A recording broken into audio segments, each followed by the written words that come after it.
Jones.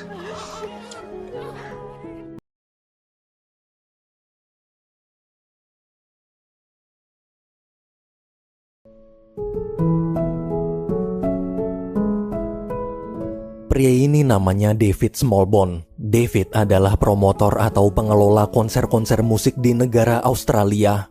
Kehidupan David bisa dibilang sempurna. Punya istri cantik bernama Helen, 6 anak lucu-lucu, dan bisnisnya sukses. Dia tak punya alasan untuk tak bersyukur.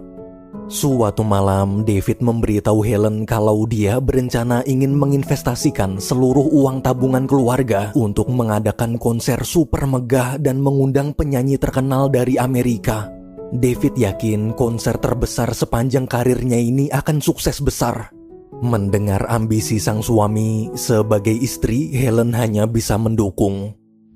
Namun sayang, tak berjalan sesuai harapan. Karena di tahun itu tiba-tiba ekonomi Australia mengalami krisis. Acara konser David sepi pengunjung dan gagal total. David pun bangkrut. 1 minggu setelah konser, terlihat David sedang mencoba menghubungi manajer si penyanyi Amerika untuk minta keringanan pembayaran. Dari konser kemarin, dia sama sekali tak dapat untung, bahkan rugi besar, dan seluruh uang tabungannya habis. Tapi permohonannya ditolak. Karena si penyanyi Amerika sudah tampil, David harus bayar sesuai kesepakatan awal. David pun lemas. Sesampainya di rumah, keluarga dan teman-temannya membuat pesta kejutan ulang tahun untuk David.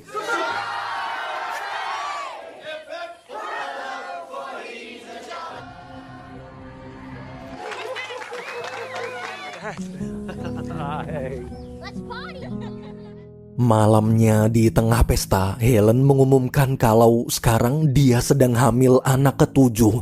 Semua orang ikut bahagia, kecuali David. Selesai acara di kamar, setelah mengumpulkan keberanian, David akhirnya cerita ke Helen kalau konsernya minggu kemarin gagal total. Sekarang keluarga kita punya hutang sangat besar. Mendengar kabar itu, Helen syok. Besoknya, David mencoba menghubungi satu persatu temannya untuk minta pekerjaan. David Smallbone here. How are you? Yeah, we're doing all right. Thanks for asking. All right, give me a ring. Yeah, it's been Donkey's agent. Why are you, young Sheila? Right. Yeah, just checking in to see if you need a hand. Brucey, David here.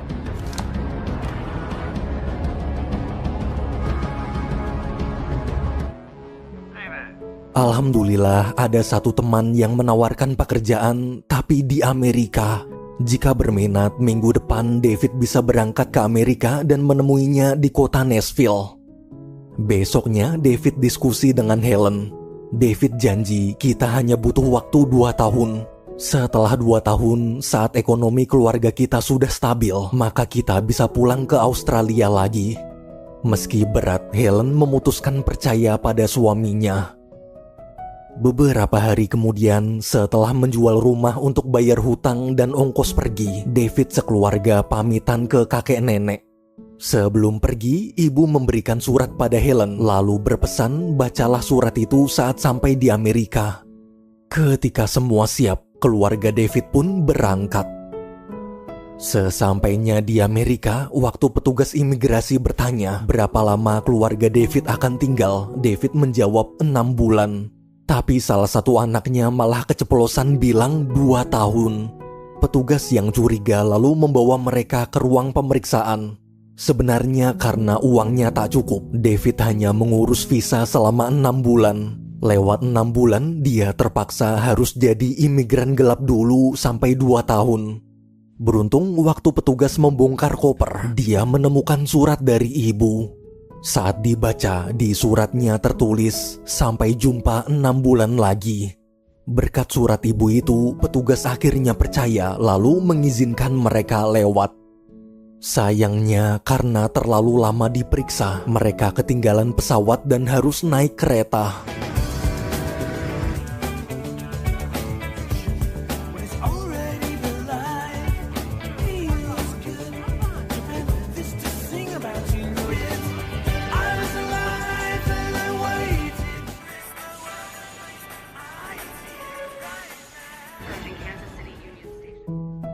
Malam hari di stasiun transit, David berusaha menghubungi temannya dari telepon umum.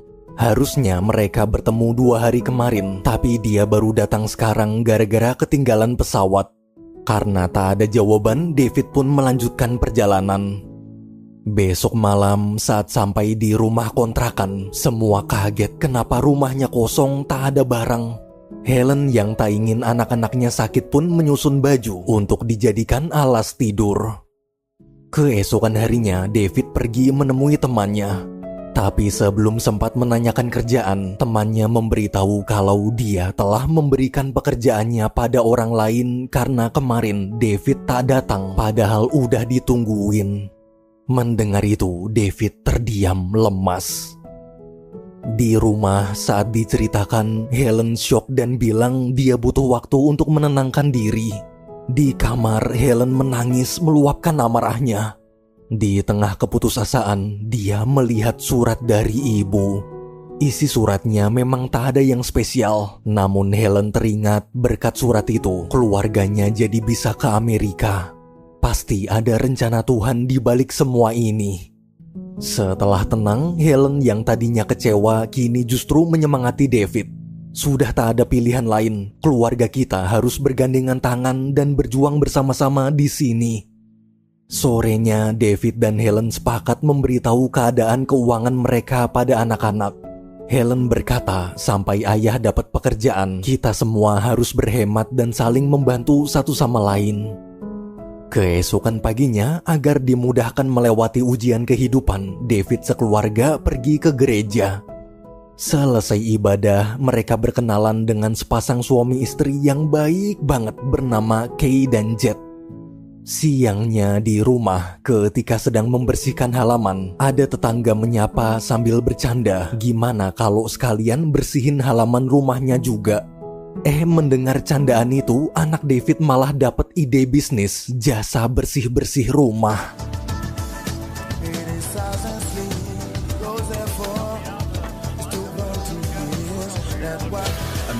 $87.80.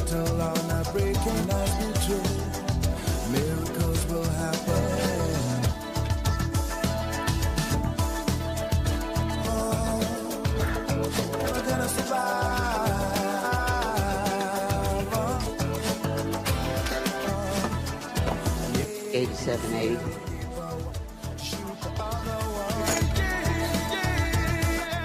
Helen, we got another job.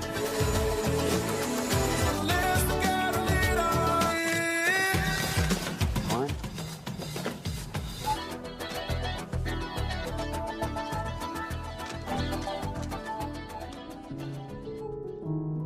Berbulan-bulan berlalu, meski usaha jasa bersih-bersihnya berjalan lancar, tapi David masih belum dapat pekerjaan. Suatu hari, waktu David sekeluarga ingin menawarkan jasa mereka ke rumah paling besar di komplek, saat pemilik rumah membuka pintu, David kaget. Ternyata dia adalah penyanyi bernama Eddie. Dulu ketika Eddie masih merintis karir sebagai penyanyi, David selalu menolaknya tampil di acara konsernya. Dulu David sering menolak penyanyi-penyanyi amatir dan hanya mau bekerja sama dengan penyanyi terkenal aja. Karena malu, David langsung mengajak anak-anaknya pamit pergi. Melihat hidup David sekarang susah, Eddie yang kasihan memutuskan menyewa jasa mereka. Sepanjang bersih-bersih, David terus memperhatikan Eddie yang sedang sibuk mengurus jadwal kerja. Ia malu sekali. Orang yang dulu dia remehkan sekarang sangat sukses. Dalam hati, David iri. Lusanya saat ibu-ibu sedang piknik, Kay mengundang Helen ke rumahnya besok sore untuk merayakan acara Thanksgiving. Tak perlu khawatir, besok dia akan minta suaminya menjemput keluarga David naik mobil. Keesokan harinya, ketika Jet datang menjemput, dia bingung kenapa di rumah David tak ada perabotan. Agar tak menyinggung, Jet hanya diam pura-pura tak melihat. Sesampainya di rumah Jet, sebelum acara dimulai, semua orang bernyanyi bersama mengucap syukur. Saat mendengar suara putri David yang bernama Rebecca, semua terdiam kagum. Suaranya indah sekali. Di tengah acara, Jet bilang Rebecca berbakat jadi penyanyi. Kenapa David nggak coba mempromosikan Rebecca ke produser musik? Sayangnya David tak tertarik. Beberapa minggu kemudian, di malam Natal, ketika keluarga David sedang makan, tiba-tiba mereka mendengar banyak suara mobil. Waktu diperiksa, ternyata Jet bersama teman-teman serta para tetangga datang membawakan berbagai macam perabotan rumah yang sudah tak terpakai sebagai hadiah Natal. Melihat kebaikan hati mereka, keluarga David sangat terharu.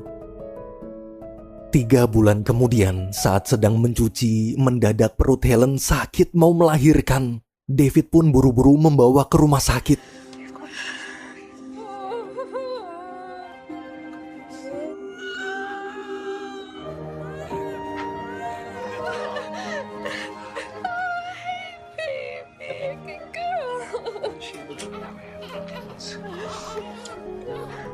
Anak ke-7 lahir dengan selamat.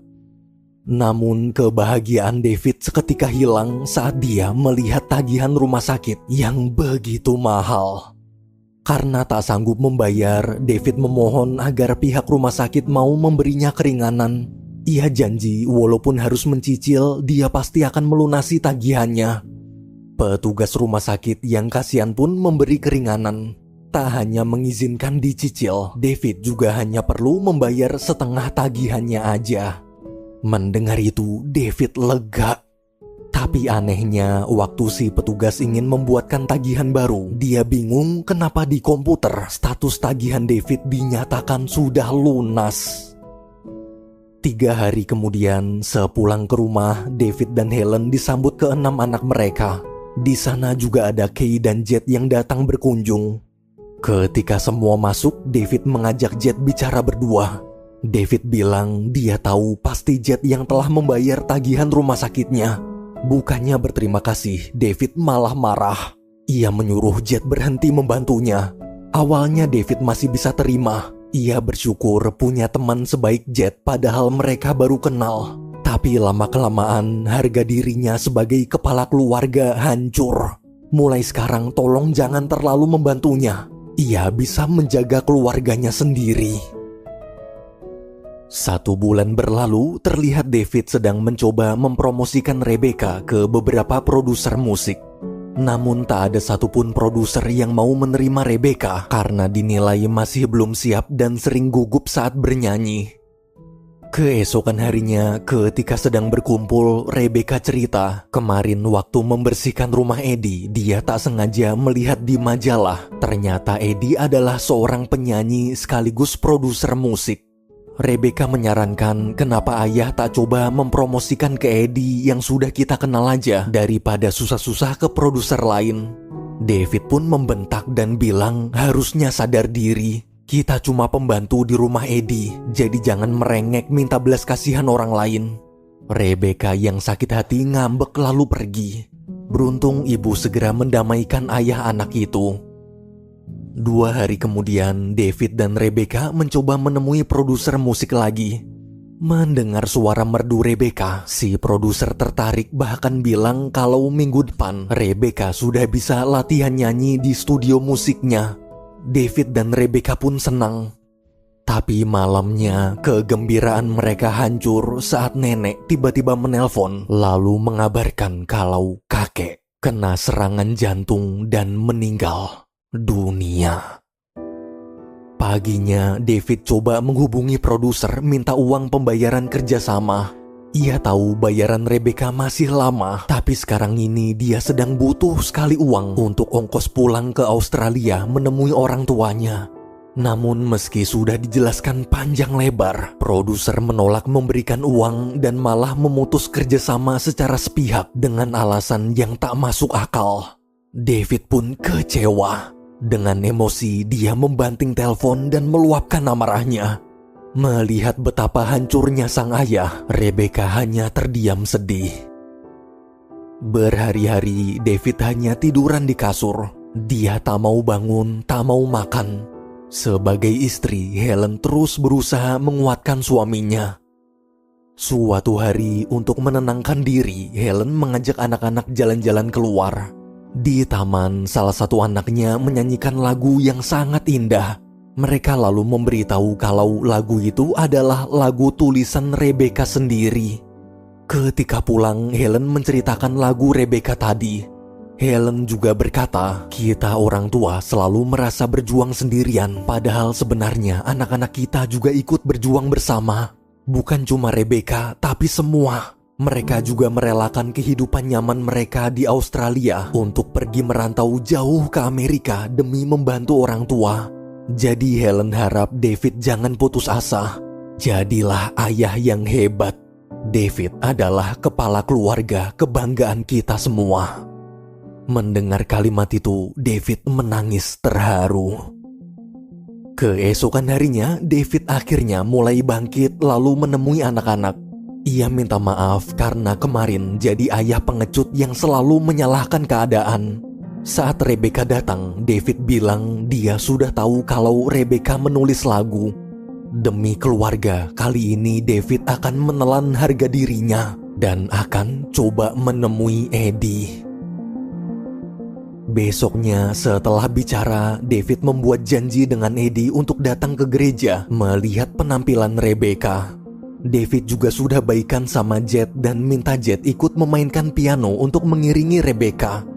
Tak lama kemudian, Eddie bersama temannya datang. Grant me serenity, change what I can, darkness you can shine. It's beautiful.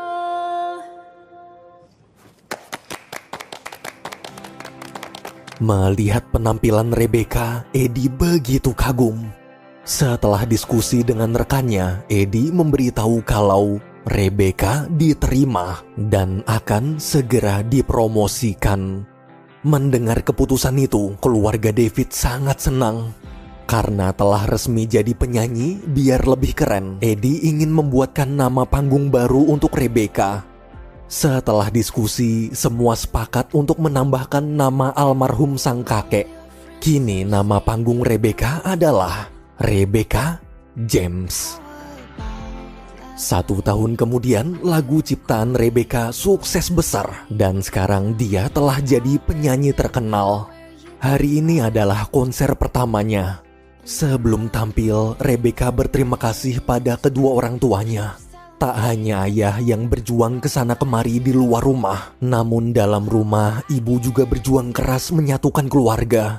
Bagi Rebecca, ibu dan ayah adalah pahlawannya.